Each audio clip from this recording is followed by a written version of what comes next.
14th of October 1806, Thuringia. Fog hangs low like a stage curtain, damp wool over the hills. It crawls into cuffs and collars, dulls hooves and wheels, swallows sound until all that's left is breath and heartbeat. Out of this white comes motion, files and greatcoats, the damp rasp of leather, the pulse of 1,000 drums buried under cloth. Names flicker through the haze: Lan, Soult, Ney.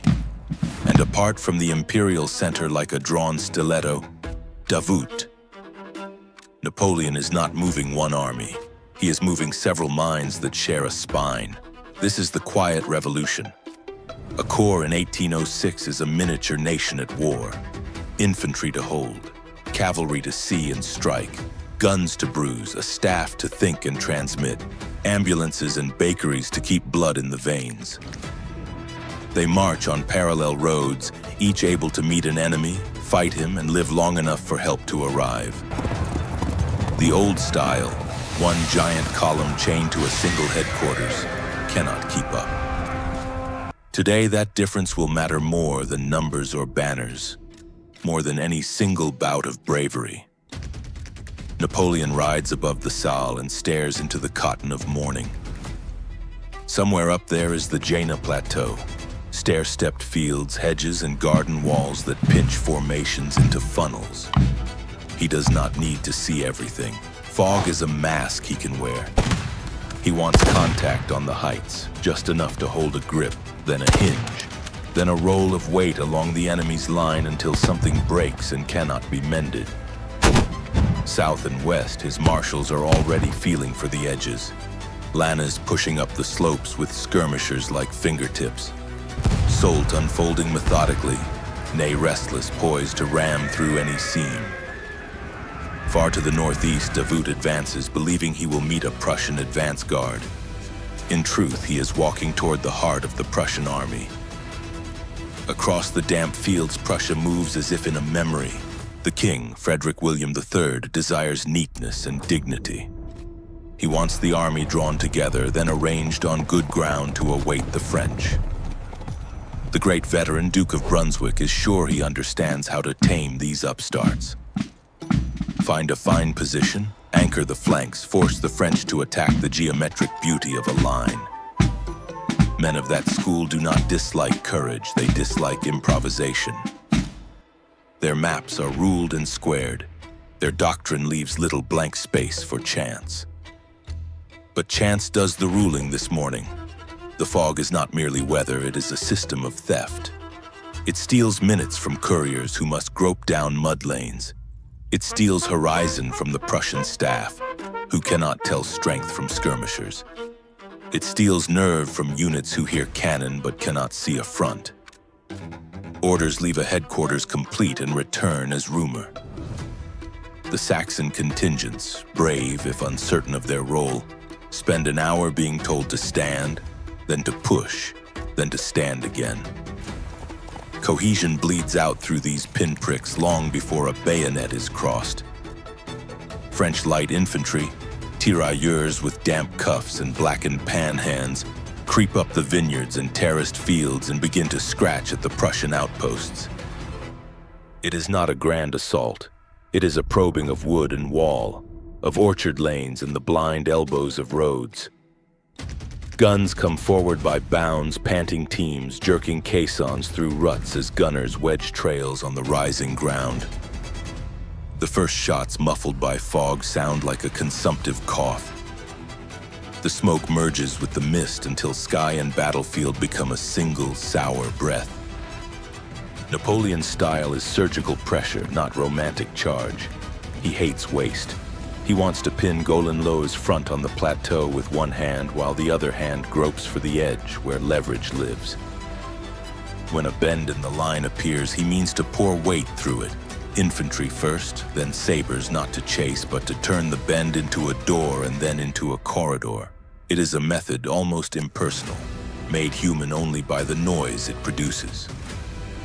On the Prussian side, a different logic persists. Golenlohe trusts the line. Distance between battalions is measured like furniture in a formal room. He is not a coward. He simply believes in the book. But the book is brittle here. Terraces and hedges shred the straightness. Lanes force files to twist. Gun trails gouge sideways so that batteries arrive with their chests heaving and their intervals skewed. The old parade arithmetic cannot breathe on these steps of earth. The French are not better men. They are more elastic. They split and flow, make column and line as needed, and accept that the ground writes part of the order. Beyond the hills, Davout's the Third Corps feels the same fog on the face and marches into it. His temperament is iron discipline, not brilliance for the salon. He is punctual, exact, intolerant of sloppiness. His men curse him and then they win for him. He believes he will brush aside an advance guard and secure the flank. Instead, he is striding into the path of Brunswick's main body, the king's person, the guard, and the hard cavalry under Blücher. More steel than any corps should chew. No one yet understands this. The morning's theft continues. Time in war is a substance. Napoleon hoards it in moments. Shave 5 minutes on a flank march, buy 3 with a skirmisher's hold on a hedge, spend 10 to move a battery 1 terrace higher so that the ball will ricochet flat against a line. The Prussian staff, trapped in longer loops, cannot husband their minutes. A courier to the left wing loses his horse in a ditch. Another must detour around wagons. A third arrives to find the situation to which he carried a perfect order already transformed into something else. Each delay is small. The sum becomes fate. By mid-morning, the plateau above Jena hums. Lannes has caught the lip of it and is clinging. Soult unfolds like a carpenter's rule. Ney leans forward, impatient. French skirmishers fight from wall to wall like mice moving along baseboards, forcing Prussian light companies to spend precious breath just to keep them from gnawing at the edges. Field pieces grind into position where yesterday no one thought a gun could stand. The first real screams cut through. To the left, a battery finds the exact slope that turns round shot into skipping stones. The spheres buzz waist-high, then shoulder-high through the Prussian files. Lines that looked unshakable begin to ripple. It is not collapse. Not yet. The Prussian line is full of hard men, but the sound changes. It is the difference between a drum roll and a rattle. Whenever Golan-Lohe patches one strain, another appears. Whenever he sends guns to stop a French roll-up, the guns arrive to find a different seam prying open. In this orchestra of friction, the conductor is too far from the horns. At Napoleon's saddle, the sense is not certainty, but appetite. He knows the method is taking hold. He can feel the weight shifting as corps come into mutual support. What he does not know is that miles away in the same weather, Davout is about to do the impossible. Stand with 26,000 against the core of an army and not break. If the Emperor's battle is a demonstration of the system, seize, hinge, roll, Davout's will be the knife in a giant's throat. The morning closes its first act with a cruel, practical lesson. Vision is not sight. Command is not eloquence. Courage is not a cure for delay. Whoever manages minutes manages miles. And whoever manages miles forces decisions on men who wanted a prettier war. Your move, Commander. You hold the Prussian army in this fog with rumors outrunning maps. What do? A. Pull everything tight into one fist on prepared ground and wait for clarity. B. Throw a strong vanguard into the mist to feel for the enemy and keep him honest. C. Fall back a day to cleaner terrain, conceding initiative to buy certainty. Drop A, B, C in the comments with a 1-2 sentence why. We'll feature the sharpest takes next episode and run a phase-by-phase sim of the top plan. If you want more chess with cannon breakdowns like this, subscribe. The Davout segment is wild, and so is the what if, where Prussia actually forms that fist in time. The fog thins to a dirty gauze. Sunlight pushes through in flat sheets, a candle cupped in a palm, not warming so much as revealing. What it reveals on the heights above Jena is not a grand tableau, but 100 small fights tugging at the cloth of the Prussian front. Skirmish lines hiss and spit from garden walls, vines, orchard ditches. French voltigeurs dart 2 hedges ahead of their battalions and then melt back before the weight arrives.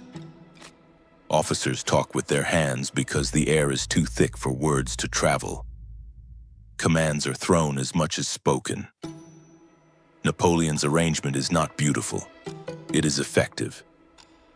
He has lands to seize and hold contact, hard, compact, and savage in the clinch. He has Soult, the engineer among marshals, to take ground as if measuring and leveling it with each brigade. He has Ney, hot iron wrapped in red hair, an instinct for pressure that wins fights and frightens quartermasters. The Emperor feeds each of them minutes as if they were powder. A brigade here to stiffen Lannes' grip, a cavalry screen there to let Soult slide a division across a saddle, a battery up 2 terraces so Ney's infantry can crest without being shaved off by round shot. He isn't chasing a romantic breakthrough. He is starving his enemy of options. Prince Hohenlohe runs the Prussian defense like a dutiful steward. He forms lines properly, keeps intervals, rotates tired battalions cleanly out and fresh ones in. He is not timid. He simply believes that a well-kept line wins battles because lines always have, for a generation. But the hillside is a seditious tutor. Terraces bite into alignment. Low walls turn evolutions into collisions. Lanes that looked straight on a map snake under trees and between barns. The Prussian drill book doesn't account for grapevines. The French drill book is the ground. French guns begin their ricochet music. When the angle is right, iron balls don't bury. They skip, buzzing through ankles, knees, hips, smashing into the standing wood of a standard and pinning silk to bone. Gunners crow low in their throats when they feel the bounce is flat. They are not merely firing, they are tuning. Artillery officers drag 2 more pieces up by hand, stamping their heels deep in the turf as if to nail the slope to the earth. The next salvo finds its rhythm. The Prussian line takes a half step back without orders, then finds the line again, pride burning like spirits in the chest. Hohenlohe answers with counter-battery fire and with a conservative virtue. Staying power. He has men who will stand. He has seen men stand. That quality slows the French and saves the morning. But the character of the fight changes when time stops belonging equally to both sides. On the French right, a gap opens where a Saxon brigade, harried and smoked out by skirmishers, yields a garden wall for a minute too long. In that minute, Murat is already moving cavalry, not to gallop in heroically, but to arrive ready. His divisions do not explode forward. They sit like a threat, a block of potential energy placed at the exact seam where a shove can become a tear. Napoleon senses it. He always senses the seam. He loosens Ney with a short order that might as well be a spark. Press the bend. Ney's infantry go forward not as a parade, but as a set of fists, one after the other, switching stances on the climb, column to column, taking the 2 or 3 musket volleys that a terrace will afford them and then lunging the last 6 paces through white breath and brown smoke. They don't need to rout anyone. They only need to force the Prussians to spend. A battalion pulled from the left to shore the right. A battery limbered out of good ground to poor. A reserve committed not for a blow, but to be present. It is an expensive way to buy 5 minutes. Napoleon pays with coin that returns interest. Everywhere you can hear the cost in voices. French captains shout by first names. Prussian captains shout by numbers. Neither is wrong. Both are tired. The difference is that the French captains have permission within their orders. If a wall halts them, they don't pause to ask how to go around. The habit of the army answers for them, and the answer is, around now. Hohenlohe's officers, brave to the last buckle, look to the brigade for alignment. They wait for the straightening hand. In fog and on terraces, that hand arrives late. and when it does, the ground has changed its mind again. Midday. The fog is ragged, the sun no longer hides. You can finally see the Prussian line as something continuous. Ranks in blue, flags with black eagles, a breath of steadiness still there despite the gnawing. You can also see that steadiness bowing. The line is a bow made of ash. The string is French pressure. Will it break? Not yet. But the thickness of the ash is uneven, and Napoleon knows how to lean on thin places. He orders artillery massing, a favorite trick played with a surgeon's patience. Guns that were dispersed to support skirmish and step fire are called to a single point, then to a second. The first mass spits smoke and iron until the Prussian battalions in front of it sag, rifles slipping from shoulder to hip for a breath between volleys. The second mass begins when the first is nearly done, shifting the axis 100 paces and repeating the lesson. It is not genius, it is iteration. You can feel the victim's mind breaking because the victim still looks perfect. Neat intervals, upright colors, yet keeps being wrong-footed. A proper line wants the enemy to pick a point and try to smash it. Napoleon prefers to convince a point to be weak and then prove it was. Hohenlohe tries the traditional responses. He pushes a brigade forward to recover the wall. French skirmishers will not let it live there long. He pulls a battery off a knoll to reply to a French mass, and the limbers bog in churned clay, arriving with fewer rounds and worse angles. He sends cavalry to slap away the voltigeurs. Murat welcomes them with 2 squadrons and the suggestion of a charge, and the quick horses flick and stamp until the Prussians reconsider. The Prussians are not outclassed, they are out-tempoed. Napoleon's right-hand habit, no pursuit without preparation, saves him from Ney's hunger. Ney wants to pour through the opening and widen it by ecstasy. The Emperor lets him pour just enough. He is building not a rout, but a roll. He plans to harvest this battlefield, not to chase it into night. That requires freshness where it counts. Murat's sabers hold, heads turned sideways like wolves nosing a fence, waiting for the plank that cracks. In the rank and file, the war feels smaller and more enormous at once. A French drummer boy, sleeves soaked, taps a battle step that jitters when a round shot flips a man 2 files down. A Prussian ensign grips silk until his palm bleeds through the pole leather. The Black Eagle doesn't dip, not once. An artillery sergeant takes his hat off exactly 3 seconds while a caisson explodes, puts it back on because someone might be watching. The myth of panic is lazy. This is restraint tearing centimeter by centimeter, and you can hear it as wood fibers part. By early afternoon, the bow gives, not by shattering, but by opening. A shallow salient gnawed for 2 hours becomes a recess. The recess pressed becomes a curl. And once a line curls, flanks appear where none existed. Murat moves, not a grand saber storm, a sudden weighted canter that strikes at the hinge, not through the heart. Horses surge, check, surge again. Sabers mostly low, point hunting for waist and thigh, because the aim is to turn, not to decorate the air. A battalion facing front is an iron door. A battalion forced to face 3 directions at once is a house with open windows. The Prussian infantry do not disgrace themselves. They sling into square, kneel, fire neat sheets of flame, reload with biting fingers, jab bayonets into the noses of geldings gone white-eyed. But every square formed to the right is a hole to the front. Every refusal of a flank is a confession that the map has been redrawn by someone else's hand. Hohenlohe's line now resembles a coastline under tide, beautiful in another century, less helpful in this one. Once more, the cure costs more than the disease. Napoleon's inner voice is arithmetic. 5 minutes more artillery, 8 minutes more pressure. 1 cavalry threat held in the air like a question.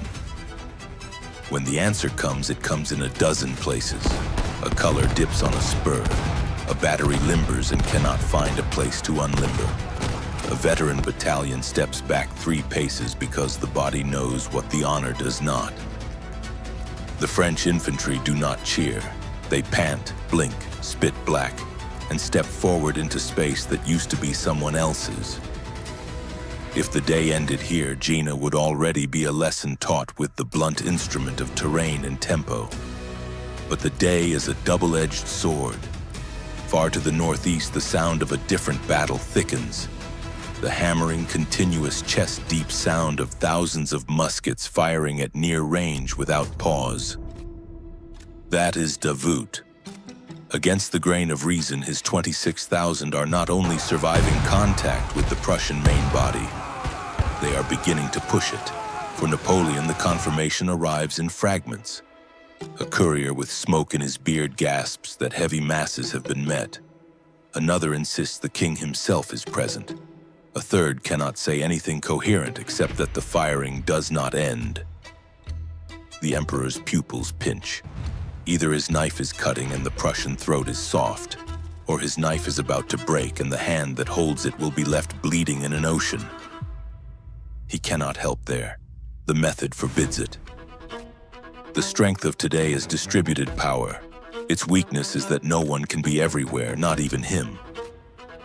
So he commits to finishing Gina properly. He keeps the roll steady, forbids the intoxicant of a wild, premature gallop.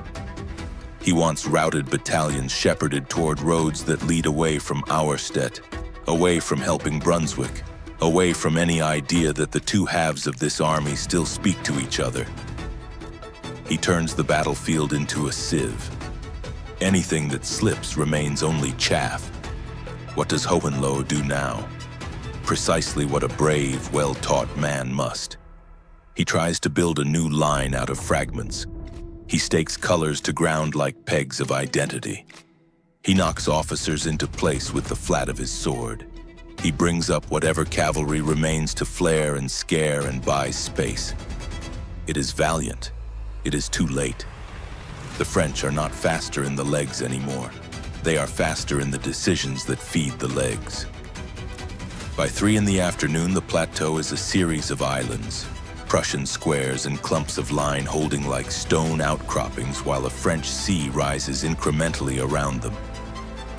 Some islands will be overrun by sabers, more will simply be left, their garrisons too battered to leave and too proud to surrender until evening cools the blood. The story will be told later as a rout because losers are denied nuance. In truth, it is an exhaustion of a system. The old line could not adapt its heartbeat to a day in which minutes were a weapon. Somewhere beyond the horizon, Davout closes his fist. Morning never really lifted here. It just thinned to a gray that lets you count the men who would decide the hour. Davout's the 3 Corps, lean, schoolmaster strict, came on in files that steamed like horses, boots sucking at clay.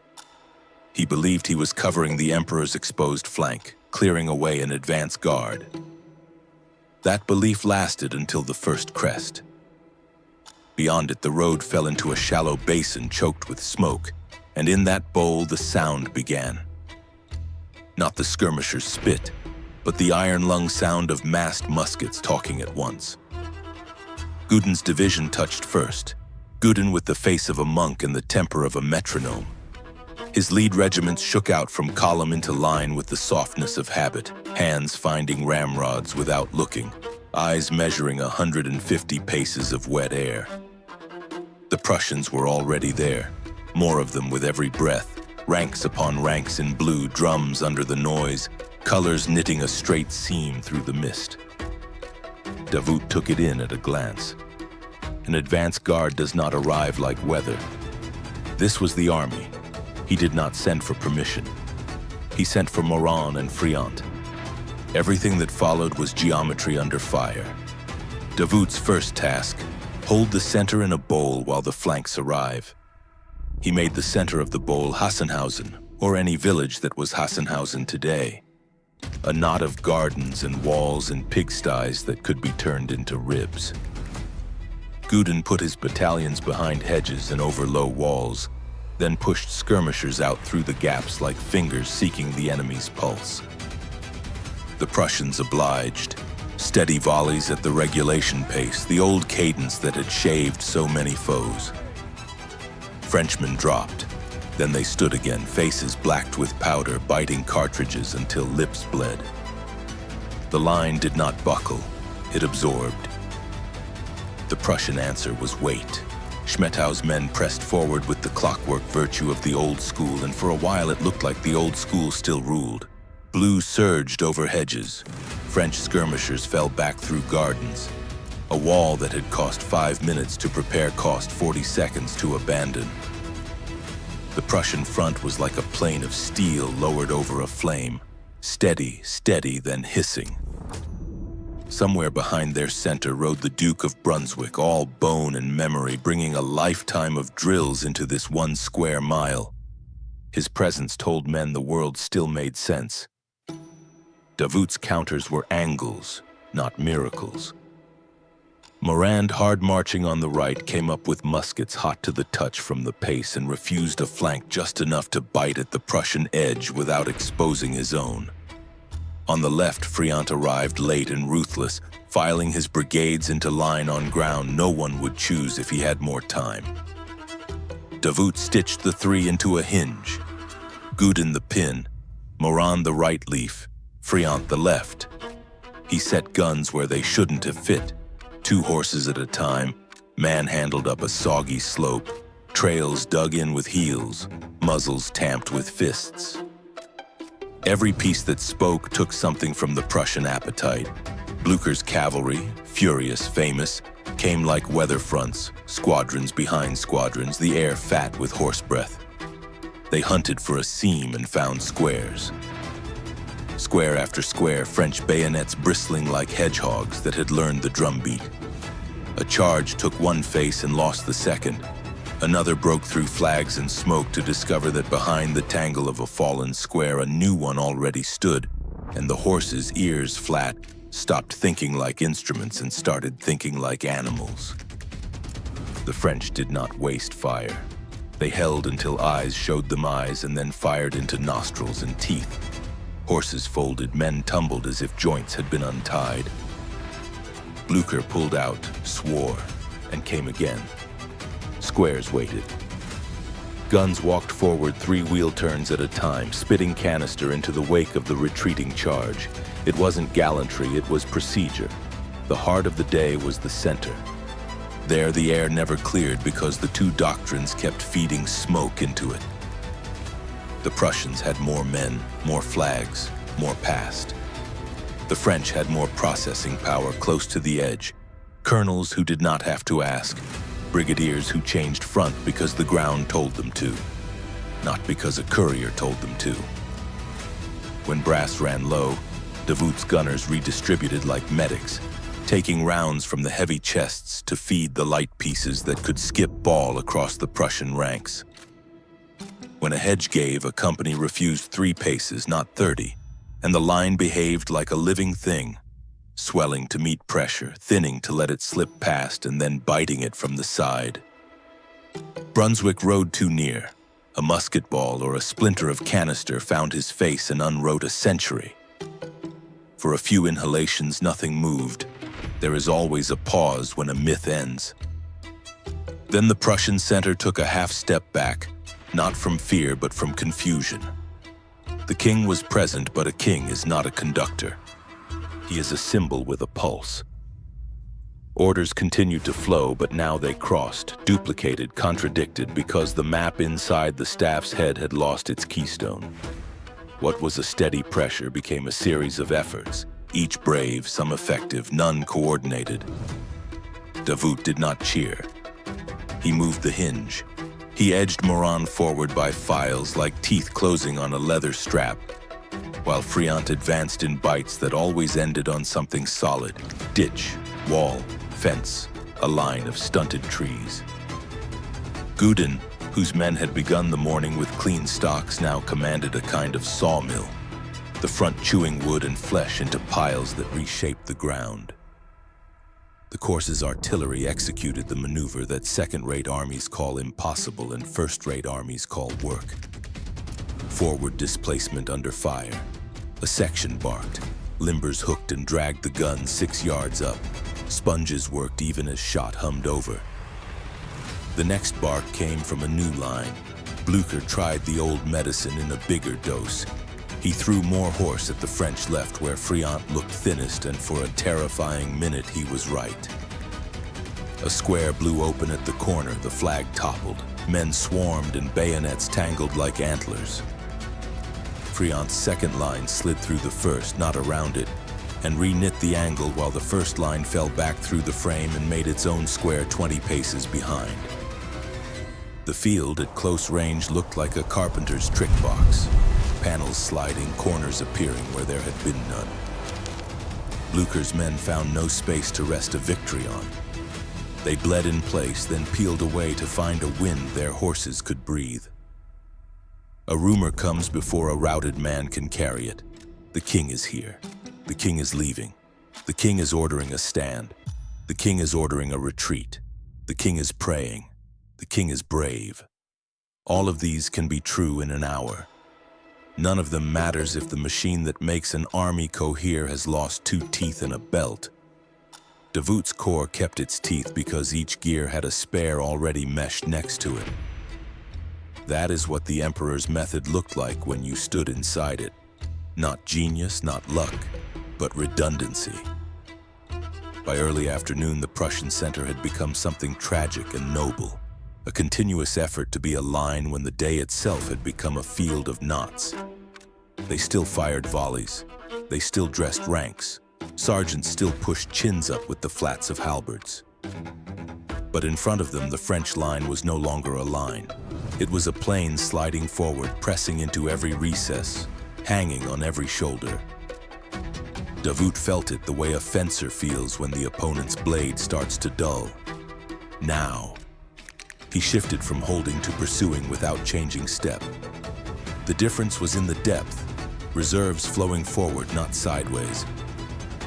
Hassenhausen, whatever cluster of walls had been Hassenhausen, stood behind the French now, smoking like a forge. The French line used its ruins as a spine and kept walking. Muskets cracked from closer ranges than doctrine preferred. Powder stains became masks. Men could no longer hear officers and took cues from the rhythm of the volleys themselves. The Prussian colors still flew. A few stood higher for the loss of hands that had held them. A gun, long unmuzzled, splintered at the cheek, was dragged by men with ropes and fired once more as if to insist that objects too can be stubborn. There was a place, a crossroads, a slight rise, a curve in the road that decided the last act. Davout wanted it because whoever held it owned the angle of retreat. The Prussians wanted it because whoever held it owned the story of the day. The attack and counterattack there lasted perhaps 10 minutes and all afternoon. French battalions traded front and flank like a feverish dance.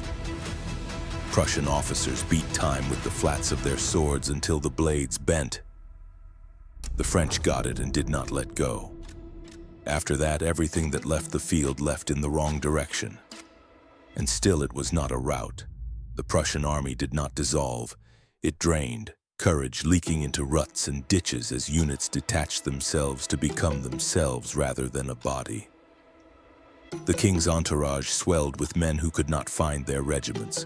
Blücher tried to build a wall of horse out of eddies.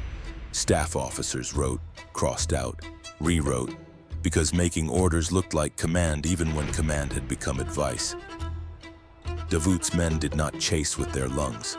They chased with their feet and with their order. Formation shrank to pursuit columns, guns limbered and unlimbered at a trot. Cavalry pounced where battalions had to cross open ground to make a corner. The French didn't need to kill faster. They needed to keep the Prussians from stopping. They did. By 4, the thing was decided, not because muskets had run dry, though some had, not because men had lost heart, though some did, but because one side's clock still had minutes on it, and the others had lost the spring. The Duke was dying. The king was learning the difference between presence and power.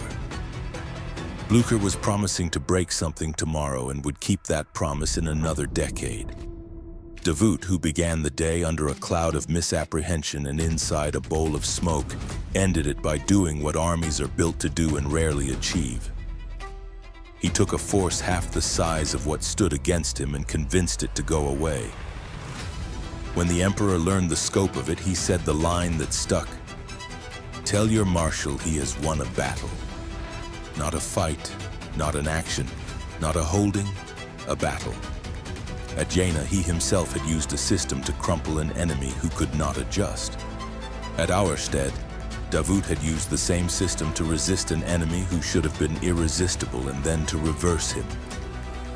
From the ridge, as the light goes out of the day at last, you can see the shape of the double blow. South, the Prussian right has been driven off the plateau and is streaming past villages whose names will end up in reports with the wrong spellings. Northeast, the main body that should have come down on the emperor's exposed flank has been pinned, bent, and sent up the roads it came on. 2 victories in one day is not a flourish. It is logistics, training, and the religion of minutes. The day reads like legend: 2 victories, 1 emperor. But it was built like a bridge, span by span, rivet by rivet. Strip away the smoke and cheering and you find a handful of engineering truths hammered into the field until even the stubborn learned them. First, the corps system wasn't romance, it was distributed power. A corps was a thinking limb with its own nerves.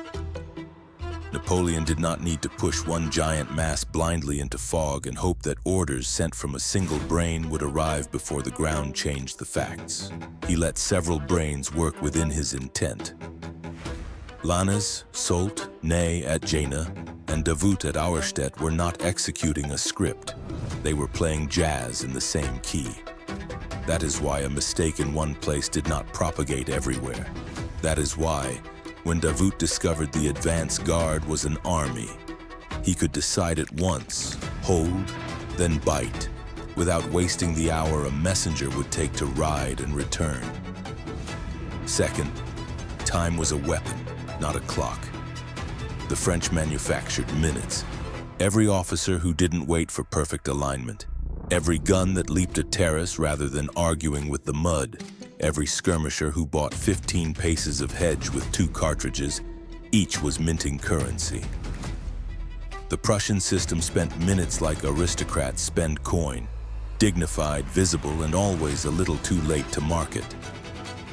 On parade, that method looks serene.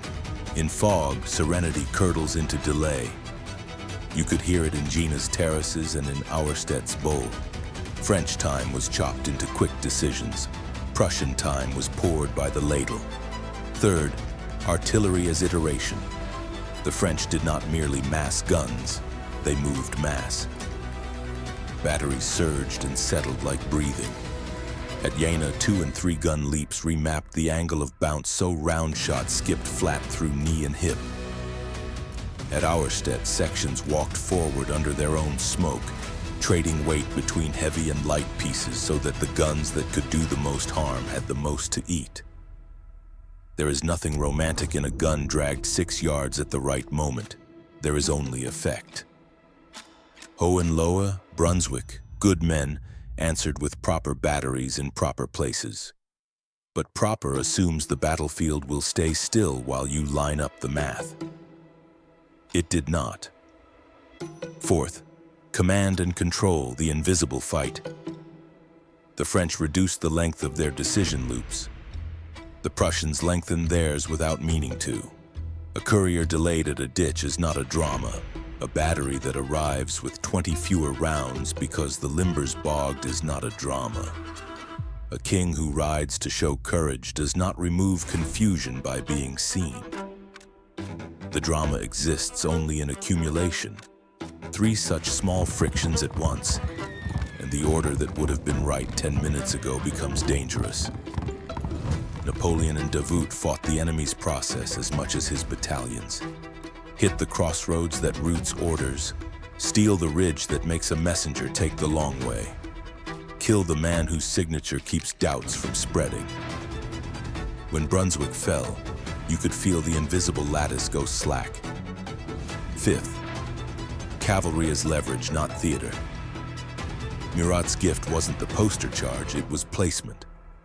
At Jena, his sabers were a question mark hanging beside the seam, forcing Hohenlohe to square against a threat that might or might not arrive this minute. Each square formed to face Murat was a plank stolen from the frontal wall. At Auerstedt, Blücher brought more horse and more heart. He met squares that learned. The French didn't rush to be glorious, they waited to be definitive. That restraint is not less brave. It is simply more expensive to emulate.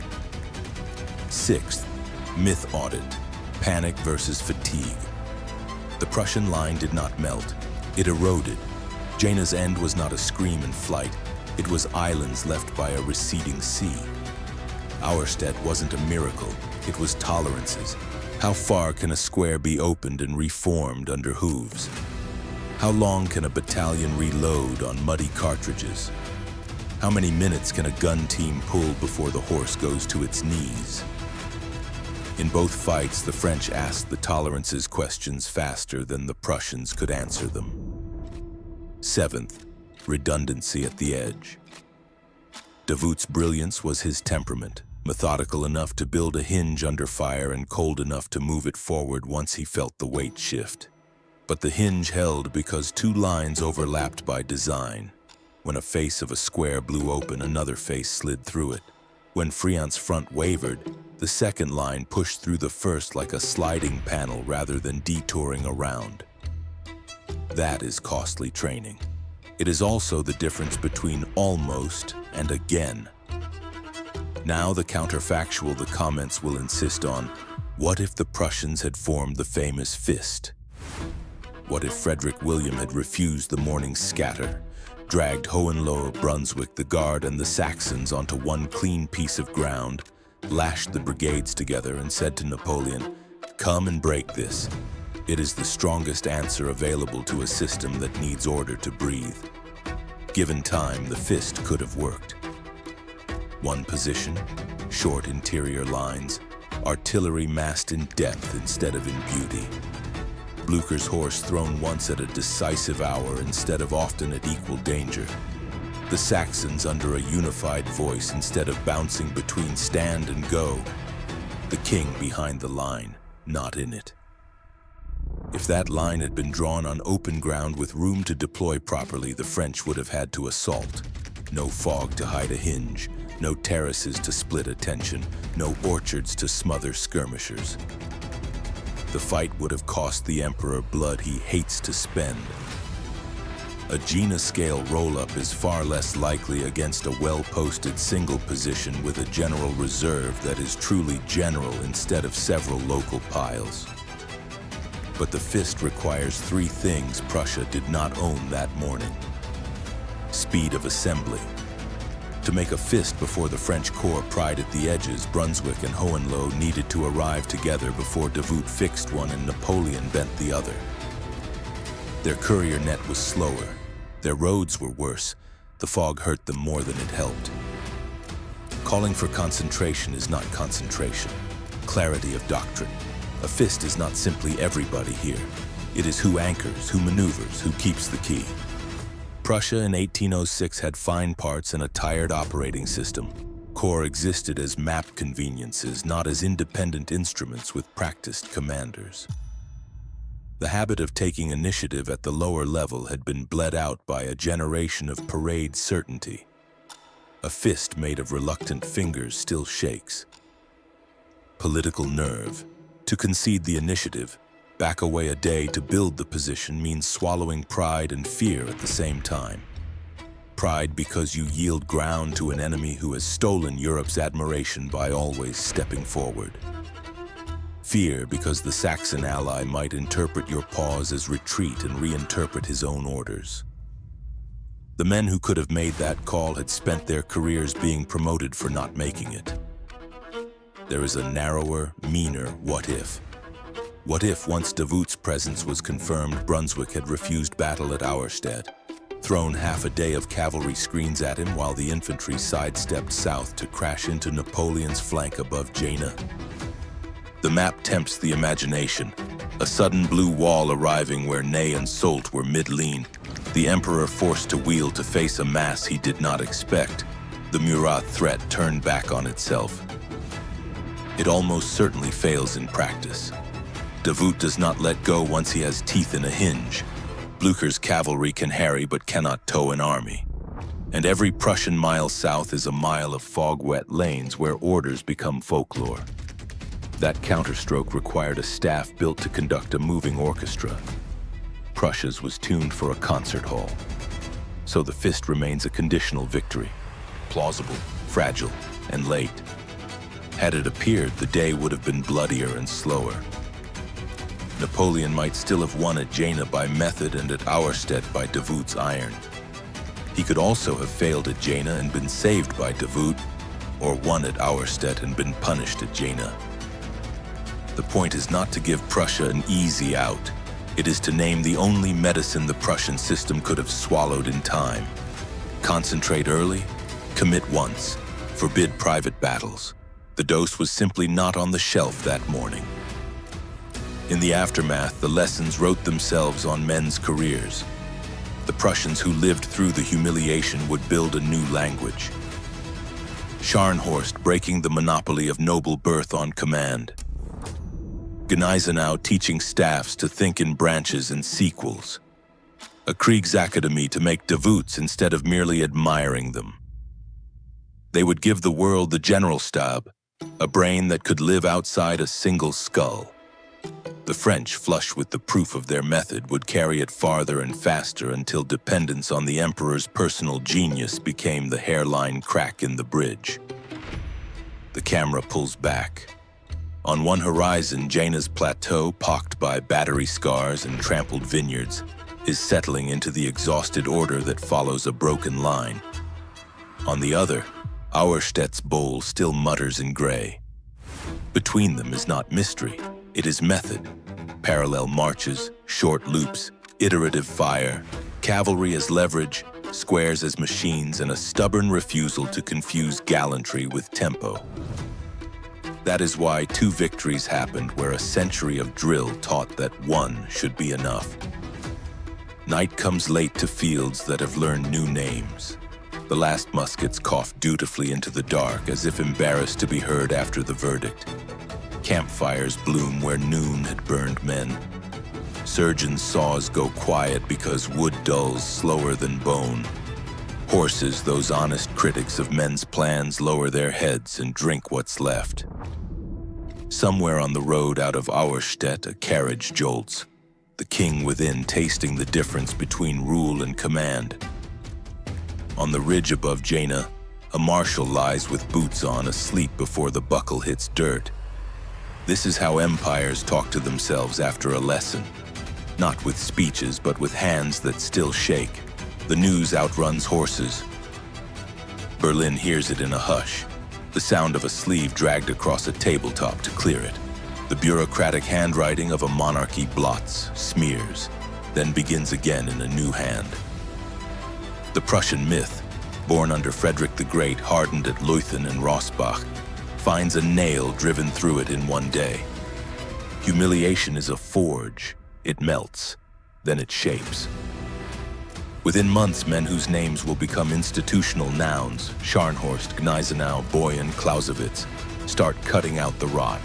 They do it with a coldness that looks like mercy. First cut, who may lead? Promotion tied to lineage dies on the table.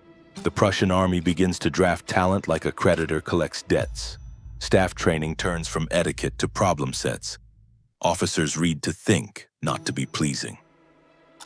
They are told what Davout's lieutenants had been told for years without ceremony. Your orders include the authority to act when the map changes. The concept will earn a German name, Auftragstaktik, mission-type command, and later generations will sell it as a new invention. Here it is not theory, it is triage after Jena Auerstedt. Second cut, what a staff is for. No more salons with epaulets. The General Stab is born as a factory that produces decisions on a clock, not an ornament that produces phrasing. Staff officers are expected to carry branches and sequels in their heads. If the left bends, then guns to spur A. If the courier doesn't appear by the hour, then the reserve moves without him. If fog, then intervals widen by 2 paces to prevent sympathetic collisions. It is not enough to write even blue lines. They must be lines that can live. Third cut, how the army breathes. Prussia had superb units and a tired metabolism. The reformers give it new lungs. Landwehr to thicken the ranks with citizens who will fight for more than a king's breakfast. Kriegsakademie to turn bright clerks into operations brains. Logistics that plan for mud rather than pray for roads. Even the uniform changes. Less peacock, more workshop. A wounded pride dresses like a craftsman until it can dress like a victor. The French, giddy with proof, push forward as if the method were a passport stamped forever. They will be right, until the day they are not. The core system scales. Parallel marches keep working. The Emperor's hand keeps finding the hinge. But hairline cracks appear between glory and habit. Marshals develop preferences that can look like loyalties to themselves. The Emperor's personal reading of ground and mind becomes a dependency no system can outsource.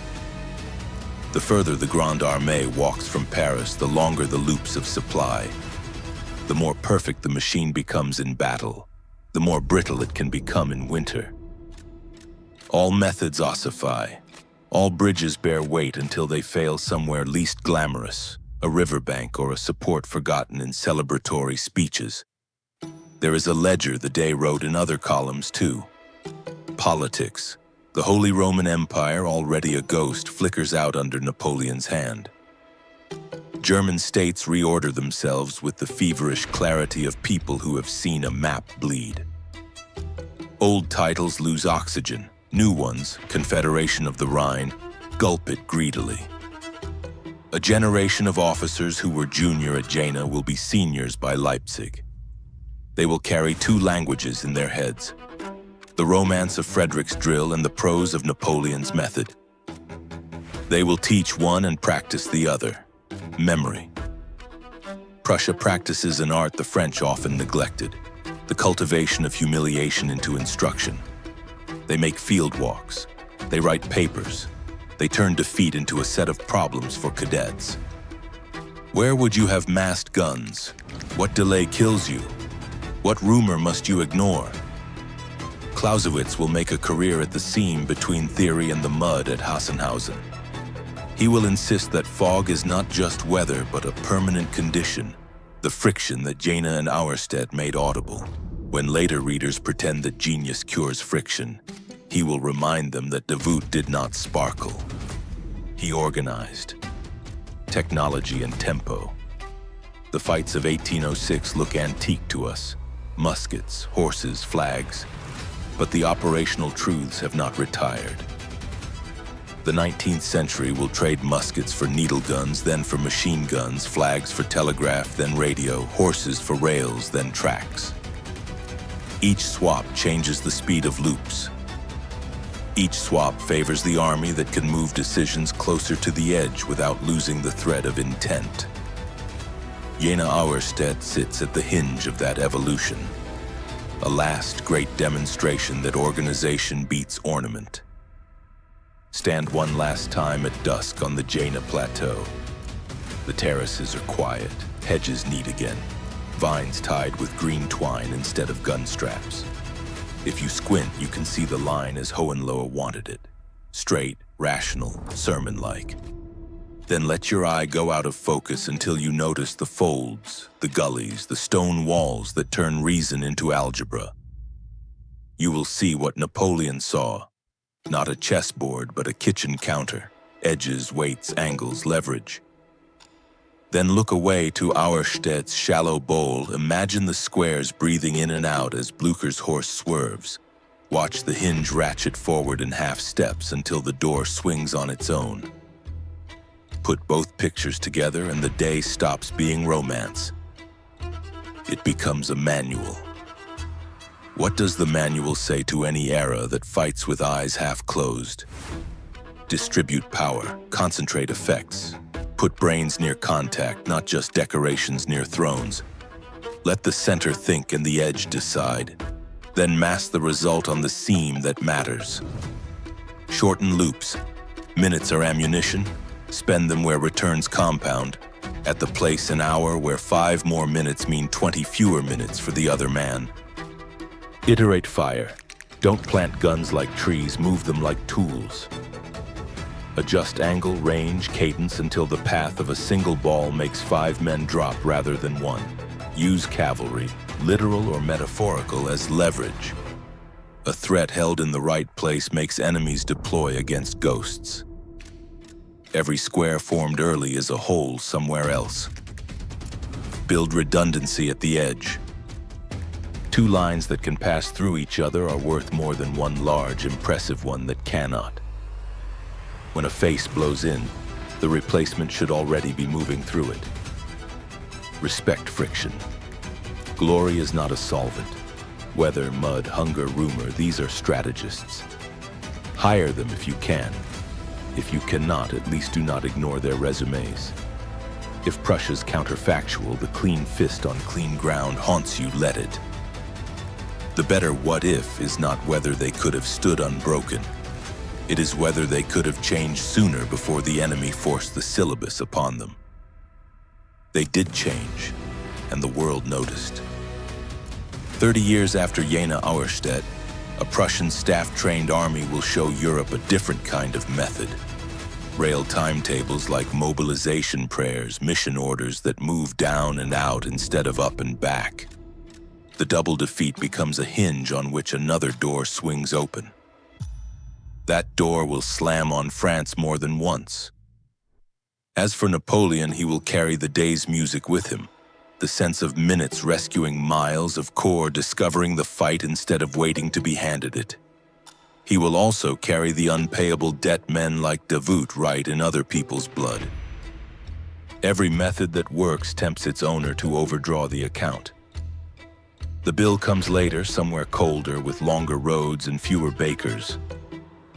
Close the book. 2 battles share a date because the same idea wore 2 faces.